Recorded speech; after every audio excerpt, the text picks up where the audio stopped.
What would you do if someone demanded you give up your seat just because they thought they were more important? A black businesswoman is told to move for a wealthy woman's child on a plane. But when the flight attendant reacts, the entire cabin is left stunned. And in that moment, her life changed forever. If you believe in standing up for fairness, hit follow and don't miss this story. Early morning at JFK Airport. Summer sunlight, thin as golden silk, streamed through the glass panels, casting a soft glow across the gleaming marble floor. Naomi Williams stepped into the business class VIP lounge, her cream heels tapping a steady rhythm, each click a quiet assertion of presence. Naomi was one of the few black women holding a strategic director position at a top-tier financial consulting firm on Wall Street. Tall and poised, her bronze skin shimmered in the morning light.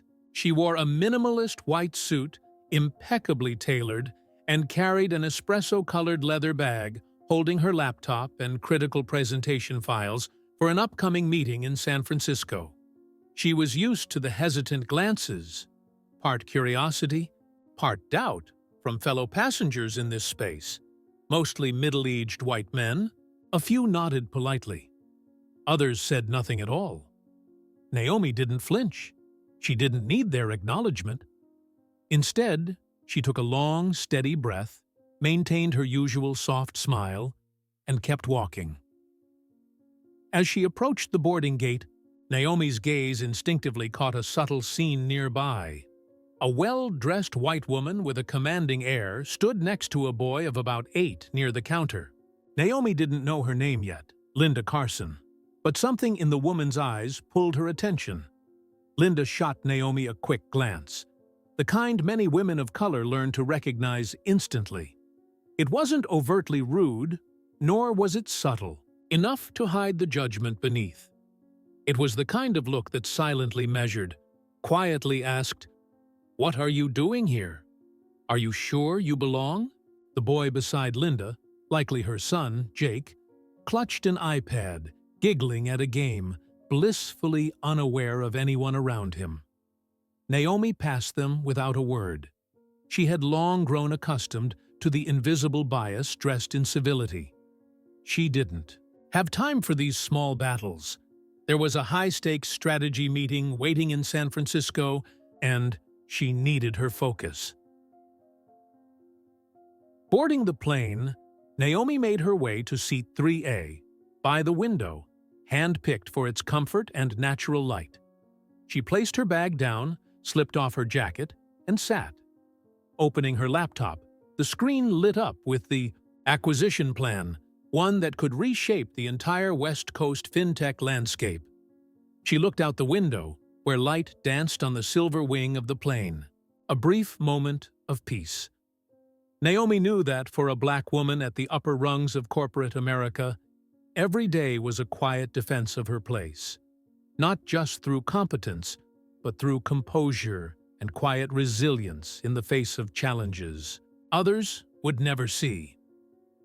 Further back, Linda Carson was now boarding, and that glance from earlier, the one that seemed so casual, was in fact the opening move in a confrontation Naomi never saw coming. One that wasn't just about a seat, but about the right to exist equally in a world never designed for women like her. Flight 7112 was nearing the end of its final boarding phase. In the business class cabin, the atmosphere was settling. Soft clinks of overhead bins closing, the gentle murmur of flight attendants offering hot tea. Naomi sat in seat 3A, grounded, slipping into the focused headspace she'd cultivated through years of practice. She glanced at her laptop screen. The presentation title, Acquisition Strategy, West Coast Pivot, was still there. A quiet reminder that every minute on this flight mattered. Just sitting here, a black woman, independent, successful, was a statement in and of itself. But then a voice broke through that calm, gentle, yet not entirely innocent. "Excuse me." Naomi looked up. In front of her stood the same woman who'd given her that measuring glance back at the gate, Linda Carson, dressed in a Tory birch cardigan, soft curls perfectly in place. Linda exuded the polished confidence of the upper middle class and the entitlement that sometimes came with it. Beside her stood Jake, her son, about 8 years old, still engrossed in a racing game on his iPad. Linda smiled, though her eyes didn't follow suit. "My son gets very anxious flying if he's not near a window. He saw your seat and thought it might help him feel more at ease. Would you mind switching with us?" Naomi paused for half a second. The request was phrased politely, but beneath it was an unspoken presumption. "I'm sorry," she said, voice calm but firm. "I specifically chose this seat so I could work in peace throughout the flight. I hope you understand." A brief silence followed. Linda hadn't expected that answer. "Oh." She nodded slowly, smile faltering. "I just assumed a courteous person would be willing to give up their seat for a child." Naomi met her gaze, cool and steady. Not angry, just sharply composed. She didn't respond. There was no need to debate politeness with someone wielding it like a weapon. Jake, oblivious, crouched near his mother's feet, his iPad roaring with the sounds of sports cars. No sign of fear, no panic, no tension. He hadn't even looked at the window seat like it was some kind of salvation. Seeing Naomi unmoved, Linda shifted tactics. She gave a tight, thin-lipped smile and leaned in, her voice low, just for the two of them. "Well, not everyone's taught basic decency, I suppose." Naomi slowly closed her laptop, her eyes never leaving the woman in front of her. She said nothing. That silence, sharp as glass, cut deeper than any comeback. She'd long since learned that in a world where women like Linda could turn emotion into moral leverage, composure was the most formidable power. The contrast between them couldn't have been clearer. Naomi, collected, silent, in full control. Linda, loud in the quietest way, demanding with the casualness of privilege. Both stood in the middle of a luxury aircraft cabin that, for a moment, felt like a battleground between two very different worlds. Naomi turned back toward the window and gently pulled the shade down, closing the conversation with that small gesture. She exhaled, not from stress, but from familiarity. She'd lived through too many of these exchanges to be shaken, but this time, something in Linda's eyes lingered. Something more than disappointment. It was the sting of encountering a wall she couldn't push through, and Linda didn't look like the kind of woman who took no for an answer. As for Naomi, she knew the storm had only just begun. Linda Carson did not take defeat quietly. Just minutes after Naomi refused to give up her seat, Linda rose again, this time not in a whisper. Her voice rang out clearly through the typically hushed business-class cabin, where the calm was more like that of a private library. "Flight attendant, I need assistance, please. This woman refuses to switch seats, so my son, who has a history of flight anxiety, can sit by the window." Naomi froze, heads turned toward them, almost on cue. Some eyes held sympathy, others suspicion, and some plain judgment. Sarah, a flight attendant in her late 20s, approached with a professional gaze and a composed smile. Still, she could sense this wasn't a typical seat swap request. Linda seized the moment. Her tone dripped with righteousness, but beneath it, there was something else. Something sharper. "I'm not asking for much. Just a mother wanting her child to feel safe. He gets scared when he's not by a window." I thought, in business class, people might be more considerate, or at least understand the basics of courtesy. Her eyes flicked over Naomi as if summing her up in a single glance. Naomi said nothing. She could hear her own heartbeat louder than the hum of the cabin. She looked over at Jake, the 8-year-old, who was now calmly rolling a toy car across, his palm still glued to his iPad. There was no fear, no panic, just a boy and a mother performing. Sarah kept her tone gentle. "May I see your boarding pass, ma'am?" Naomi handed it over. The screen displayed her name and seat number, 3A, Naomi Williams. Linda quickly held up a sheet of paper, like playing her final card. "This is the diagnosis. A doctor's note. My son suffers from severe flight anxiety." The paper was crumpled, ink-smudged, with no official stamp. Just a single line printed. "Jake may experience symptoms of anxiety when flying." Sarah scanned it quickly, then looked up. "I'm sorry, ma'am. This document doesn't meet the requirements to request a seat reassignment. Additionally, special accommodations must be arranged with the airline at least 48 hours in advance." Linda went still. Her face stiffened.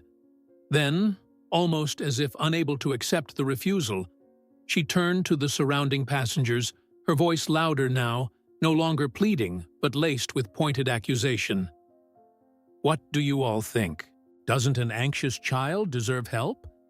And a successful woman, if she truly is successful, shouldn't she have enough grace to offer a seat to a scared little boy?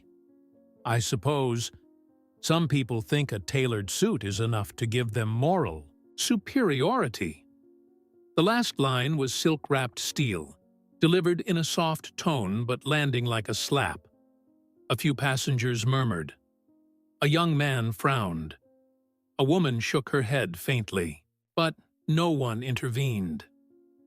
Naomi felt herself being edged out, silently labeled as cold, before she had said a single word. It reminded her of something that happened 3 years ago, when she was asked to leave first class because a staff member didn't believe her ticket was real, simply because no one expected a black woman to be sitting there. Her hand clenched the armrest, but she didn't speak, didn't raise her voice, didn't explain herself, because she knew, for people like Linda, her very presence here was already too much. A brutal silence hung over the cabin. Sarah lowered her voice. "Ms. Williams is fully entitled to remain in her assigned seat. If your son requires assistance, I can check for other available options." Linda stepped back. Her expression shifted from disappointment to something colder, more bitter, like someone who'd launched a sugar-coated missile only to watch it fizzle out. She returned to seat 4B, her steps heavy. She said nothing more, but her eyes still scanned Naomi, thick with unspoken judgment. Naomi looked out the window. She didn't cry, but her eyes, quiet, sharp, held a storm. Behind her, a passenger raised their phone, snapping a photo. Just a moment. Naomi didn't notice. But that image would soon spark a ripple far beyond anything Linda could have imagined. The plane began to taxi. But Naomi knew. The seat she was in had already become the front line. What would you do if you were Naomi? Would you hold your ground and face the consequences, or give up your seat just to keep the peace? Share your thoughts in the comments below. The plane's engine hummed softly, like a quiet reminder that the doors were closed now, and all arguments should be too. But the tension in business class hung in the air like a fog that refused to lift. Naomi sat still, her hand resting lightly on the closed laptop, eyes fixed on the window, where the runway stretched out like a choice with no way back. Sarah remained in the aisle, holding her iPad, checking the passenger list, but her gaze lingered on Linda, who was still standing, unmoving, between 2 rows of seats. "Ma'am," Sarah began, her tone firm but polite. Ms. Naomi reserved this seat in advance and has every right to keep it. If your son requires special assistance, we can provide medical resources during the flight. However, such requests must be made prior to travel.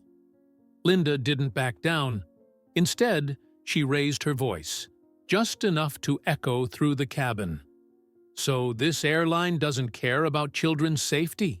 We paid for premium service, and when we ask for help, we're refused? But the statement, loud as it was, didn't land the way she hoped. A quiet sigh came from a nearby row. A middle-aged woman removed her headphones, glanced at Linda, then turned away.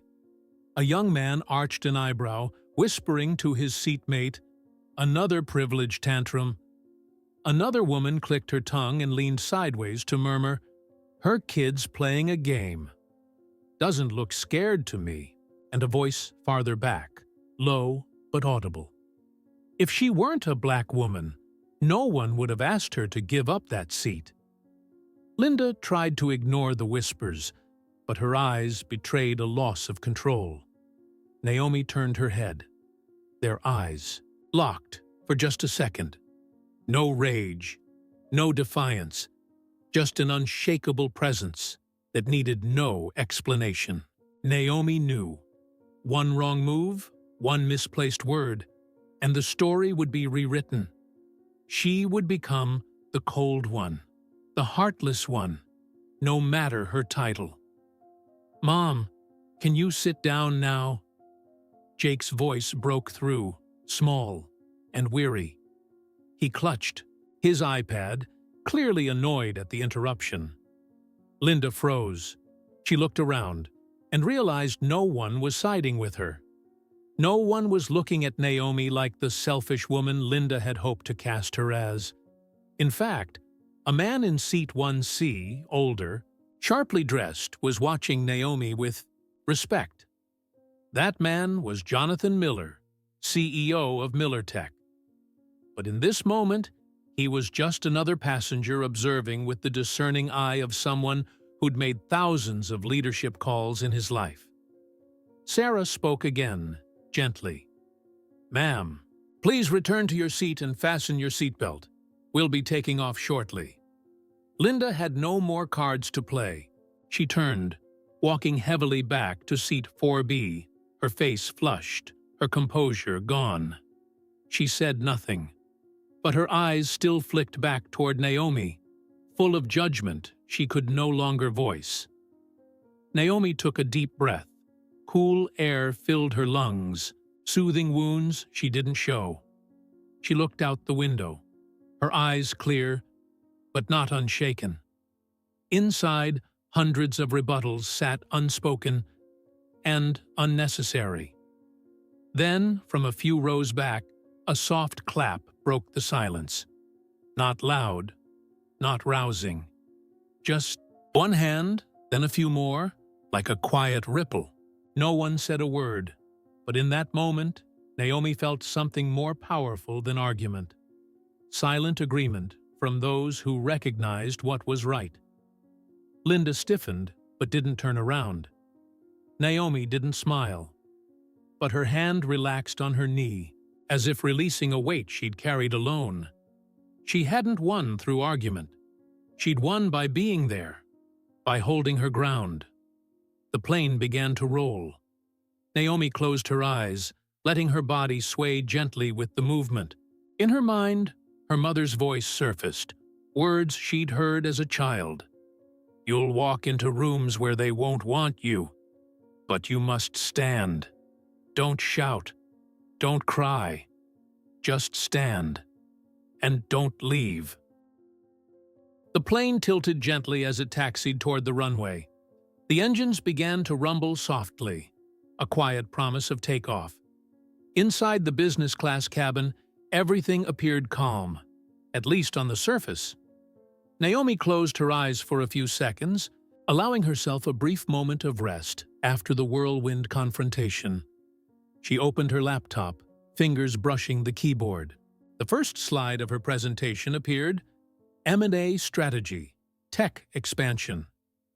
The light from the screen reflected off her face, highlighting her professionalism, her resolve, though her eyes still carried the faint trace of emotions not yet fully settled. Suddenly, a deep male voice spoke from the seat beside her. It wasn't loud, but it was clear and deliberate. The way you handled that situation was impressive. Naomi looked up. A middle-aged man in a pale gray shirt, no tie. Calm demeanor, sharp eyes, the kind that seemed to cut through even the thickest layers of armor. He extended a hand. "Jonathan Miller. I work in tech." She shook his hand. Polite, but measured.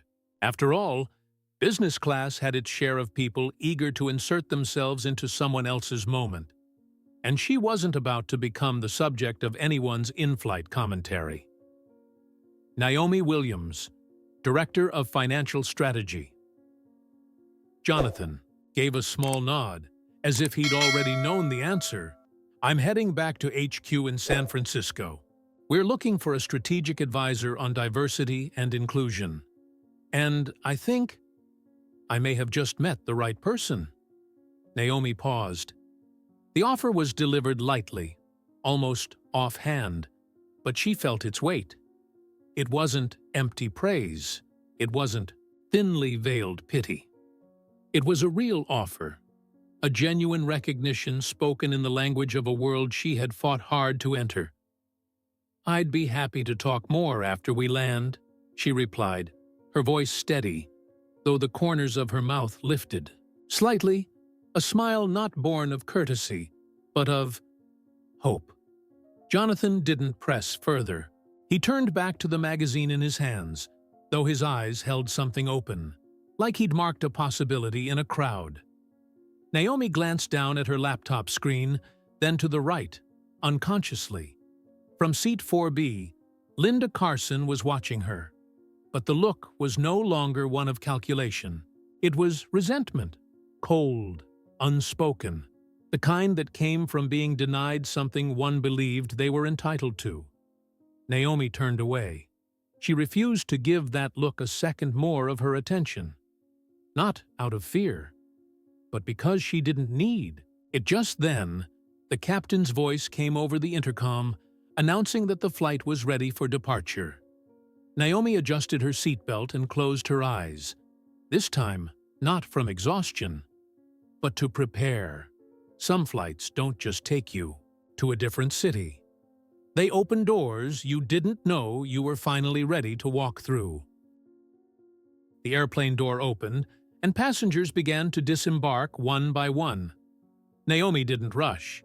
She rose calmly, picked up her laptop bag, and double-checked her documents before leaving the cabin. Her expression was composed as always, but something had shifted. Her eyes were sharper now, deeper, as if, after the confrontation, she had found a steadier footing than ever before. The arrivals hall at San Francisco Airport shimmered with cold white lighting and scattered crowds. Naomi walked slowly toward baggage claim. No one spoke to her, but she could feel the familiar weight of glances, recognition from fellow business class passengers. Some eyes were warm, a nod here and there. Not many, but enough to let her know she wasn't alone. In a corner of the terminal, Linda Carson sat on a bench, furiously typing on her phone, her face darkened with lingering anger. The blue light from the screen lit up her eyes, etched with frustration and calculation. She opened a familiar social media app, a space where upper-middle-class parents often shared their ideas of graceful living. Without hesitation, she typed, "Some people wear suits but have no heart. Refused to give up her seat for a child, even knowing my son is terrified of flying. I truly worry about this generation. Compassion is no longer a value." "Civility is dead." Attached was a photo, snapped from behind, of Naomi seated in 3A. At first, the post garnered a few sympathetic likes from familiar circles, but within 10 minutes, the tone online began to shift. An anonymous account, likely a passenger from a few rows back, uploaded a short video capturing the entire scene. Linda raising her voice, Naomi calmly refusing, the flight attendant declining. The request due to lack of valid medical documentation, and Jake quietly playing a game, showing no signs of fear or distress. The caption cut deep. Courtesy isn't defined by color, but privilege often is. The video exploded across social media. Within an hour, hashtags like Seat 3A and Privilege Fail were trending. Major accounts within the Black community, social justice journalists, and D&I advocates began to share and amplify the story. On Twitter, the account Equity Matters posted, "Naomi Williams didn't raise her voice. She didn't explain herself. She just sat and held her seat. That's the quietest, most powerful stand against privilege I've ever witnessed." Sarah, the flight attendant, also received a surge of public praise. This is what fair service looks like. "We've seen too many stay silent in the face of privilege." Sarah held her ground. That matters. She didn't just do her job. She sent a message. Respect is for everyone, no exceptions. More commentary began to surface, dissecting the racial undertones of the situation. A Black woman was asked to give up her seat for a white child. The implicit expectation that Black people should sacrifice to prove they're virtuous. One journalist wrote, "If Naomi were white, would anyone have dared ask her to switch seats? If Linda were Black, would she have stood in business class shouting like that?" Naomi remained unaware of the online storm unfolding. She stood at the carousel, calm, her hand resting lightly on the strap of her bag.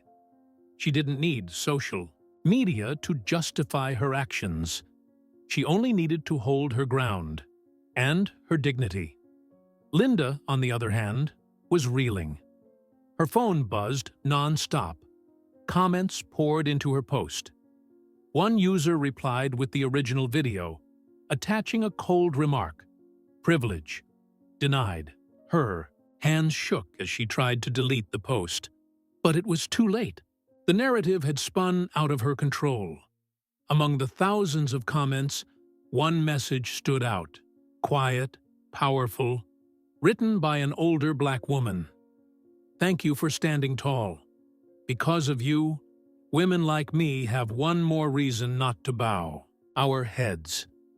Naomi didn't hear those words, but somehow, in her silence, she had awakened voices she never knew were listening. What would you have done if you were Sarah, the flight attendant? Do you think she handled the situation with enough grace and fairness? Keep following this story to see what happens next. And don't forget to like if it moved you. 1 week after the video of the in-flight confrontation went viral, Naomi stepped into the headquarters of Miller Tech, a leading tech conglomerate in San Francisco, as if crossing into a domain she'd spent years watching from the outside. But she wasn't walking in as someone chasing opportunity. She came as someone ready to reshape it for others. The wide glass atrium of Miller Tech caught the full light of the San Francisco Bay beyond, reflecting against the glass wall of the 15th floor where she stood. Naomi adjusted the collar of her blazer, took a deep breath, and entered the executive boardroom. The air inside was thick. 6 men, all senior executives, were already seated. None of them spoke when she walked in, not out of indifference, but because they knew who she was, and her presence there needed no introduction. Naomi plugged her USB into the projector. The first slide appeared. A photo. Seat 3A. Leather armrest, in-flight screen, soft window light washing over it. Below it, a caption. A seat not given, but held with dignity. No one spoke. Naomi began. She didn't recount the incident. She didn't name Linda. She didn't mention the video.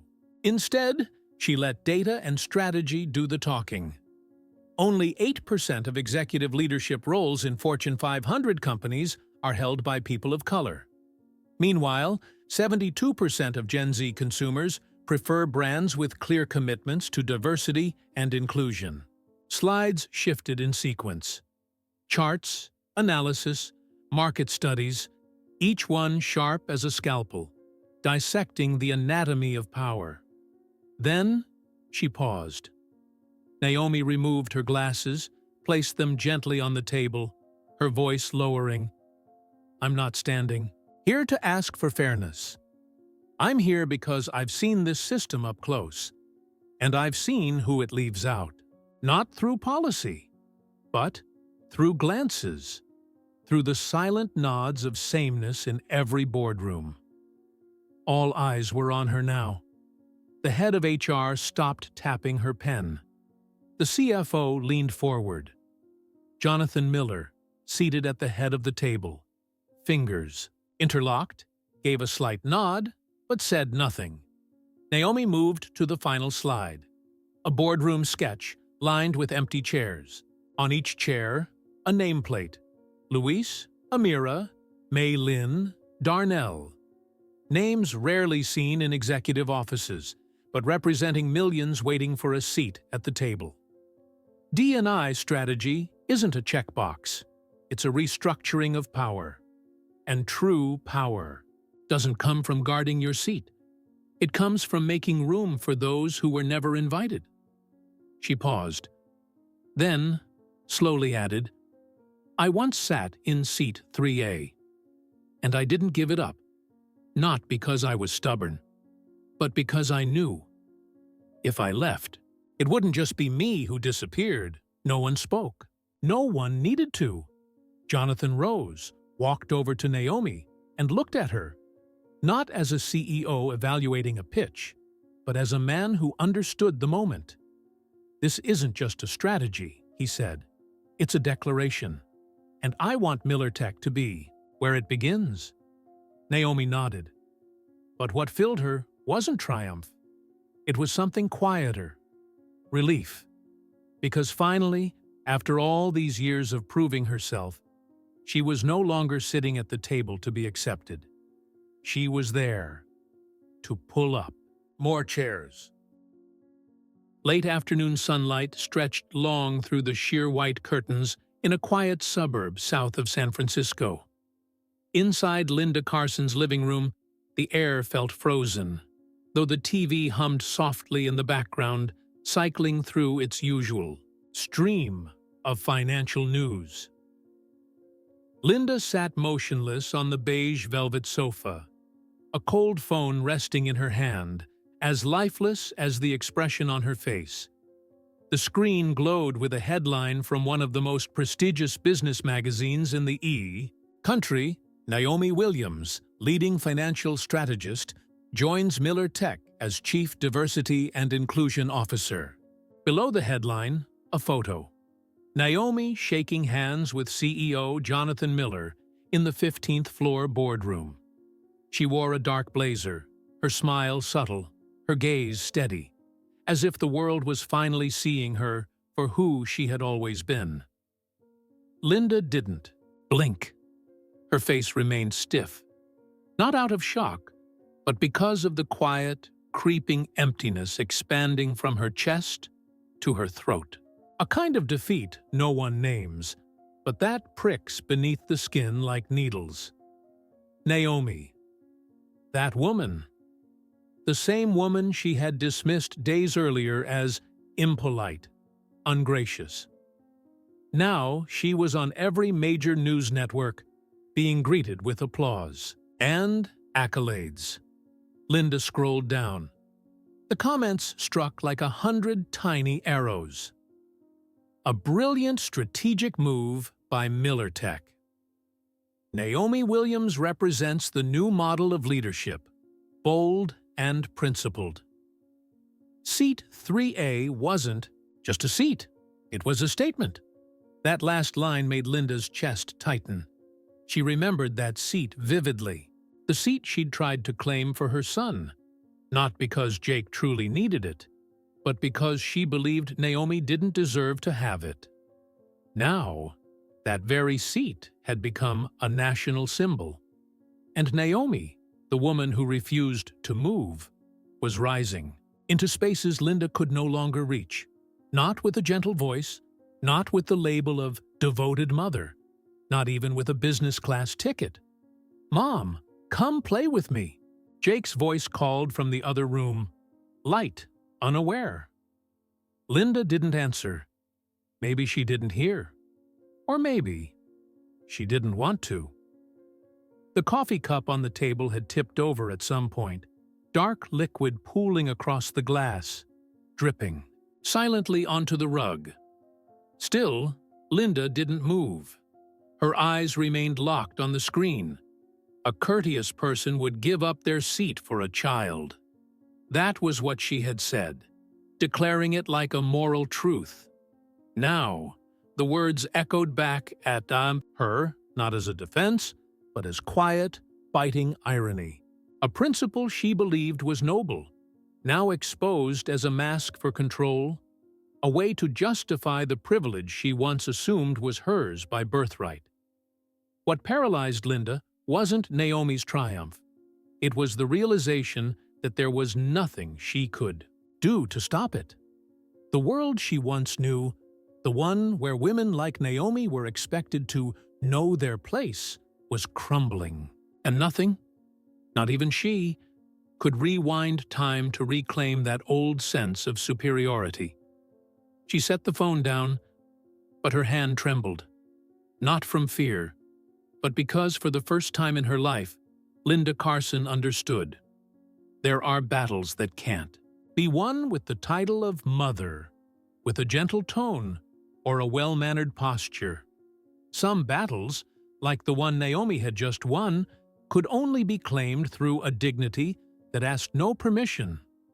Outside the window, the soft evening sun spilled gently over the backyard. But inside Linda, an era had come to an end. At the very moment Linda Carson sat frozen before her phone screen in the southern suburbs of San Francisco, Naomi Williams was writing the opening lines of another chapter. This one in the heart of the city, in a glass tower that pierced the sky. It was late afternoon. The same golden light slanted through the windows. But on the top floor of MillerTech, the sunset carried no trace of nostalgia. It carried the hue of beginning. Naomi stood quietly by the floor-to-ceiling window.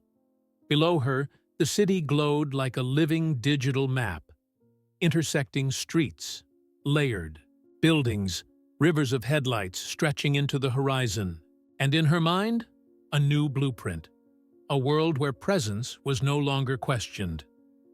Behind her, the desk was neatly arranged, laptop, notebook, strategic briefs.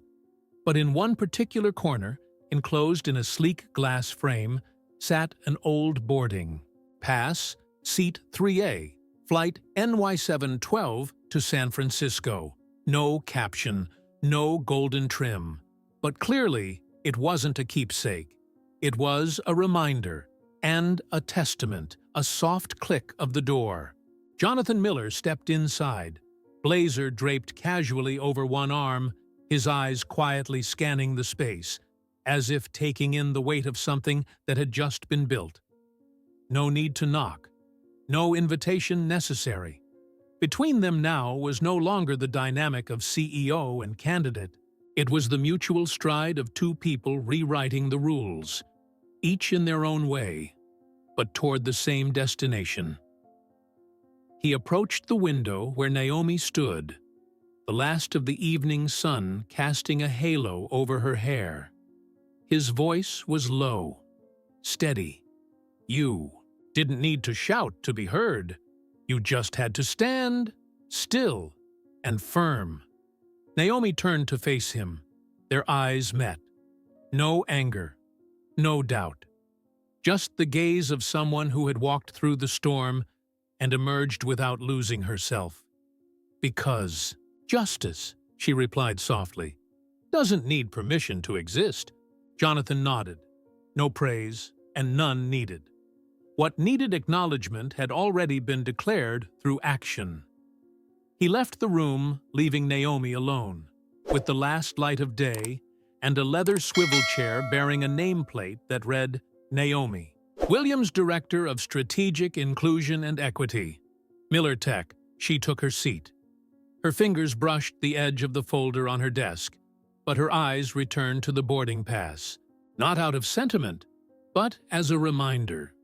From a seat she was once asked to surrender, she had now created an entire table, so those once excluded could finally sit without having to justify their place. Outside, San Francisco lit up. The city churned forward like a vast, indifferent machine, still rushing, still unaware of who had lost, who had won. But in that small room, on the highest floor of power, something had changed. Forever. Sometimes, you don't need to raise your voice to be heard. You just need to stand your ground, hold your dignity, and refuse to step back. Even when the world tells you to leave. Naomi didn't win through power. She won through resilience and wisdom. And maybe, just maybe, you're holding on to your own Seat 3A somewhere in your life. If you've ever had to defend your place, share your story. If you believe everyone deserves to exist without needing permission, like this video and subscribe so we can keep sharing stories that don't just get heard, but awaken something deeper. Because justice doesn't need noise. It only needs someone willing to hold their ground.